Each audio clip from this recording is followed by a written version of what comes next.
If you want to fly over the water like this, then this is the perfect video for you, because in this video I will explain you all the basic tuning tips that you need as a free rider or free racer that wants to fly over the water with as much control as possible, as fast as possible, and of course with a very light feeling in your board and in your sail. And to explain you how it works, I brought two boards and the sail. I already rigged the equipment. I will explain to you how you can tune your rig, get more performance out of that without buying anything new. And then of course we will talk about the boards, we will get into the mast base position, we will talk about the fins, and I would say we start with what you're standing on when you're windsurfing, and that's the board. Just one more thing before we get started. If you're new to this channel, of course feel free to join the community, subscribe to the YouTube channel. So guys, let's get started with the boards. As you can see, I have two different boards here with me. This is my personal slalom board. This board is meant to go as fast as possible. But for this tutorial, I went to our surf shop and I grabbed the Freeride board. And this is a Futurefly Freebird. And this board is perfect because it has many different tuning options. So when we are talking about board tuning, luckily there are not so many options as with your rig. With the rig, it really can sometimes be a little bit complicated. So the options that you have is your foot strap positioning. We will start with that in just a moment because it's actually very interesting if you're just starting out, or even if you're an intermediate sailor. Then you have the mast base position. You can play a lot with that. And then of course below your board there's always the fin. But guys, first things first, let's start with the foot straps. Unfortunately, I'm alone today, so I'm filming everything myself, and I hope it's still a good quality. So as you can see, you have many different holes here, and these are the foot straps plugs. So these plugs, they connect your foot strap to the board, and the more options you have on your board, especially in the beginning, the better. And once you get more advanced, I'll show you that right now, you will be confronted with also boards like this that have very specific foot strap positions. So this is my slalom board, as I said in the beginning, and here you can only vary the position a tiny little bit and adjust it to your body size, and if you want to have a little bit less lift or more lift.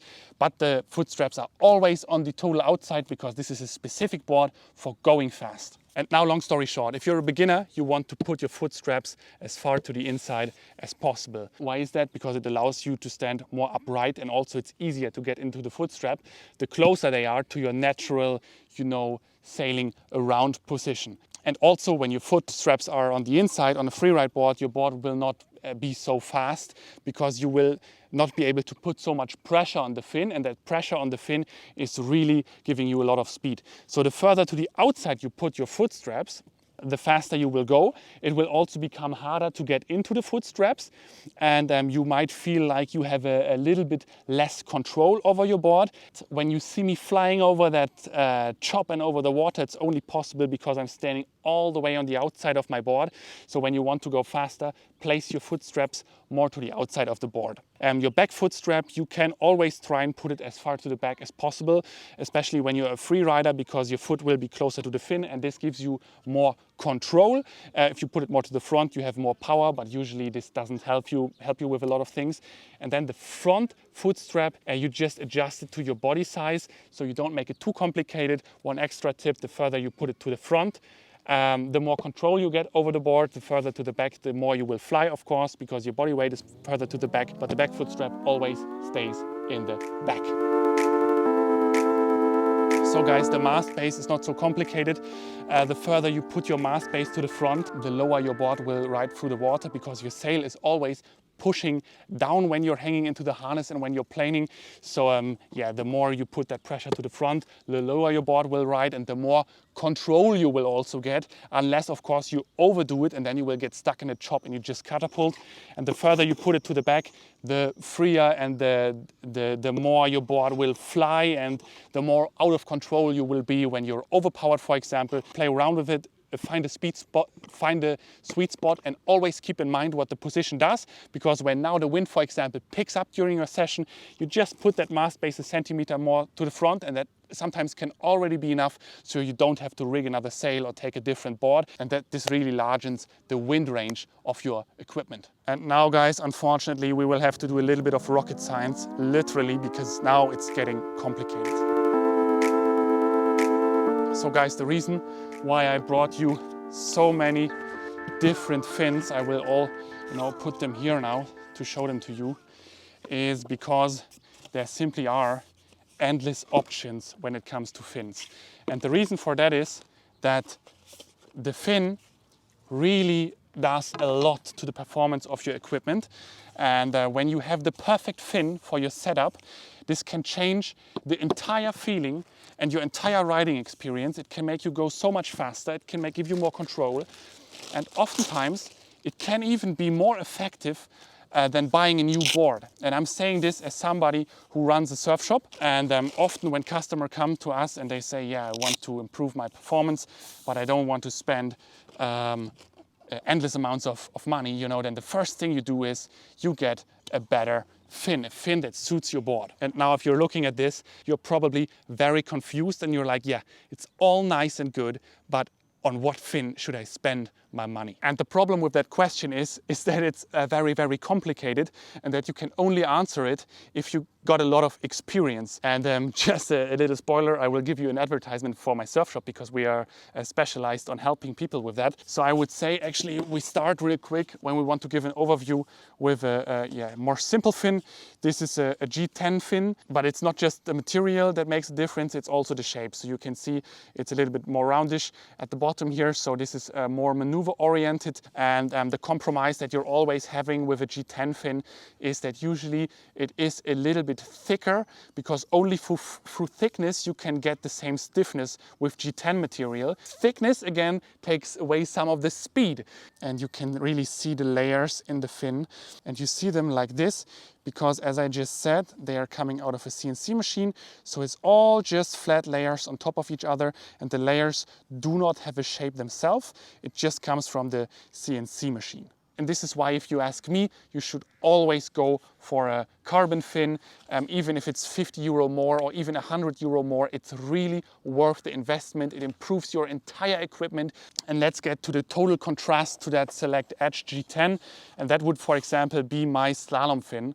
This is a carpenter fin. It's a full carbon fin. And this is really the pretty much 100% performance. This fin, of course, it's extremely expensive. It costs more than 400 euro.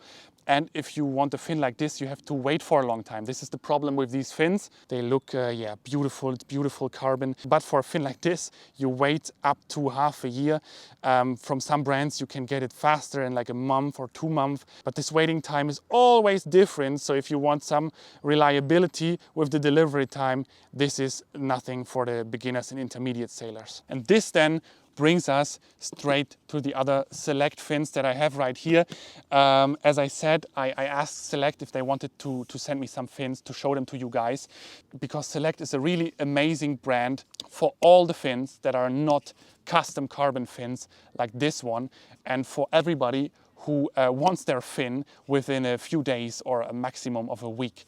And also Select produces the fins with all different fin heads, so it's not just Tuttle, it's Deep Tuttle, it's Power Box. And this is like the top model from Select. So let me show you this fin real quick.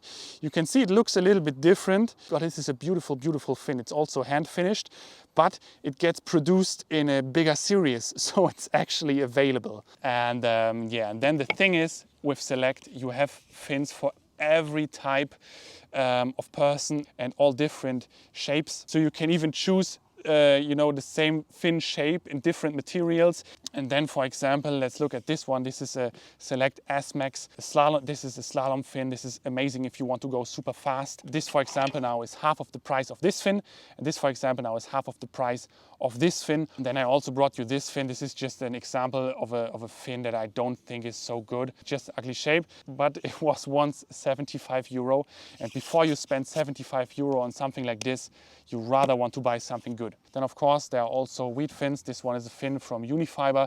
It's a little more heavy, but if you have a lot of seaweed, these are good fins. And I would suggest to you, every pro windsurfer on this planet will tell you the same, to get a carbon fin. Invest around 200 euro, maybe a tiny little bit more. I will link you also all the Select fins down in the video description below, so you can check out the product descriptions and see if you find something. If you're feeling insecure and you need help with finding a good fin for your setup, don't hesitate to write us an email.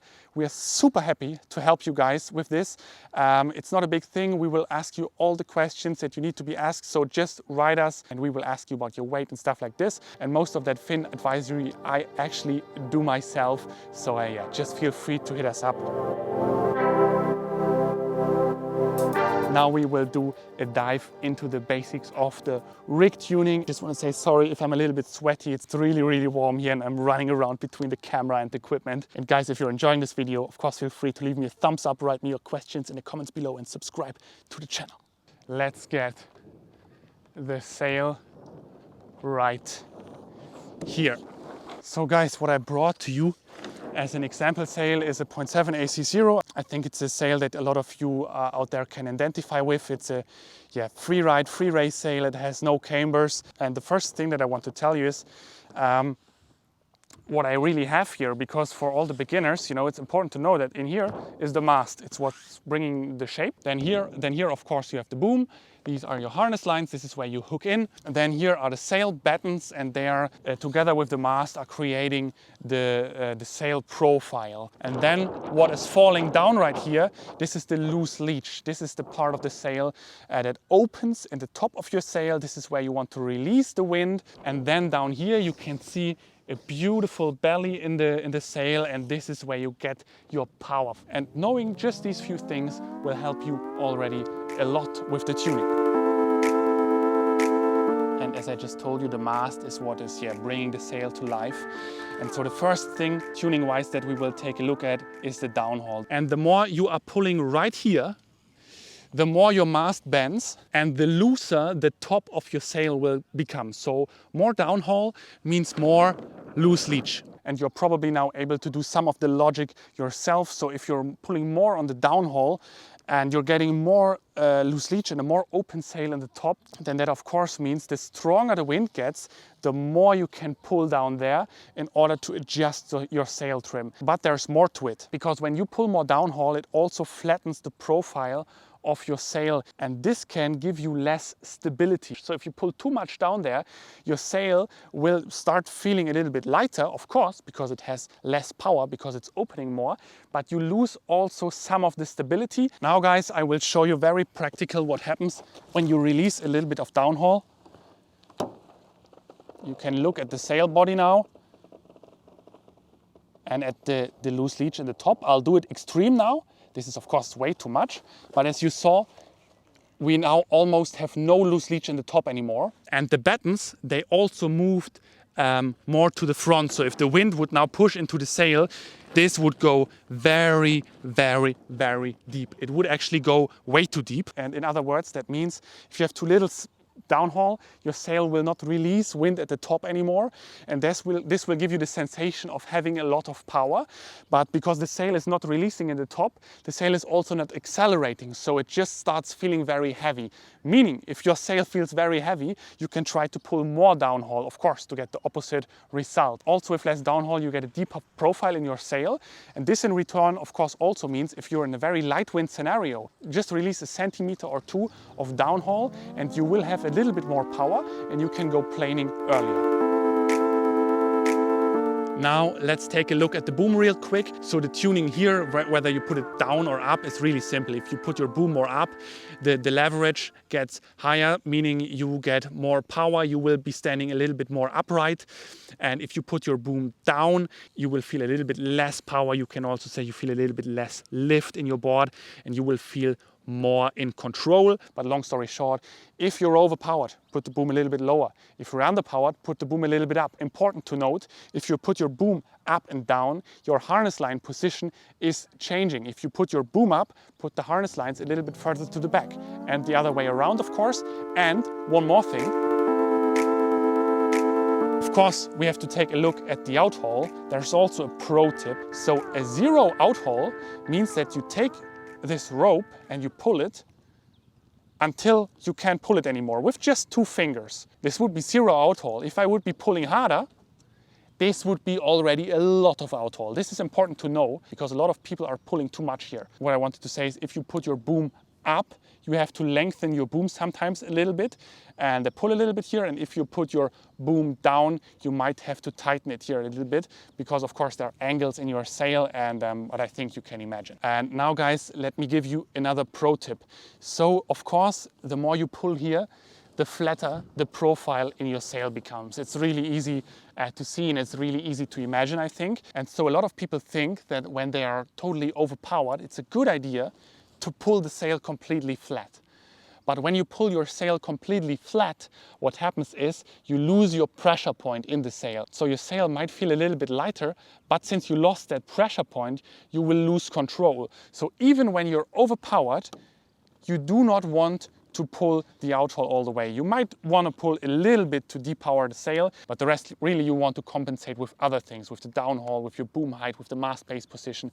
But here you always want to keep that nice profile in your sail. Guys, sun is going down now, but let's quickly talk about the harness lines. Finding that position, you simply have to do yourself. I know it's very unfortunate and a lot of people ask me, how do I find the right position? It's hard. I always keep them a little bit closer together.